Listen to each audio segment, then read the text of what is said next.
Capped பிளேயர்ஸ்களின் அசத்தல் ஃபினிஷால் வென்ற Punjab Kings. ஆமாங்க, IPL 2024 match number 17 பார்த்தீங்கன்னா குஜராத் டைட்டன்ஸ் vs பஞ்சாப் கிங்ஸ்க்கு இடையில இருந்துச்சு.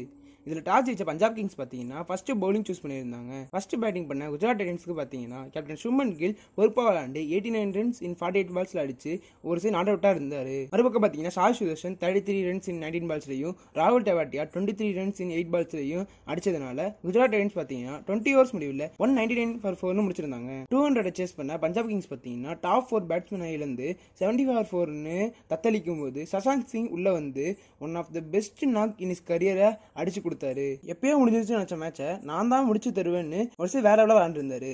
இன்னொரு சைடு பார்த்தீங்கன்னா இம்பாக்ட் பிளேயரா வந்த அசுதோஷ் சர்மா அருமையாக விளாண்டு 31 ரன்ஸ் இன் 17 பால்ஸ்ல அடிச்சு சேஸ் கிட்ட வரைக்கும் கொண்டு போயிருந்தாரு. ஆனா அந்த மேட்ச் சசாங்க் சிங் பாத்தீங்கன்னா கடைசி வரைக்கும் நின்று மேட்சை ஜெயிச்சு கொடுத்தாரு. ஃபைனலா இந்த மேட்சை பஞ்சாப் கிங்ஸ் பாத்தீங்கன்னா 3 விக்கெட் வித்தியாசம் ஜெயிச்சிருக்காங்க. குஜராத் டைட்டன்ஸ் பாத்தீங்கன்னா கையில இருந்த மேட்சை தோத்துருக்காங்க. எங்கேயோ இருந்த மேட்சை எங்கேயோ கொண்டு வந்து பஞ்சாப் கிங்ஸ் ஜெயிச்சிருக்காங்க. What a match, what a player Shashank Singh, one of the best match IPL சொல்லலாம். இந்த மேட்சை பத்தி உங்களோட ஒப்பீனியன் கமெண்ட்ல சொல்லுங்க.